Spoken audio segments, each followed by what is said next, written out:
This tutorial will show you how to add page numbers to PDF in Acrobat. This tutorial will be using Acrobat 11.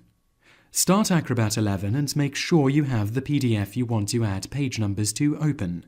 Click the Tools option from the top of the menu, and from the options that appear, click on the Pages option. In this section, find the Header and Footer option and click on it. In the menu that pops up, click Add Header and Footer. A window will appear that will allow you to create a header or footer which can be a page number. Click the Insert Page Number button and you will see a number surrounded by symbols appear in the left header text box. Cut and paste this to another box if you want it somewhere else on the page. Here we are placing it at the right footer. Click OK.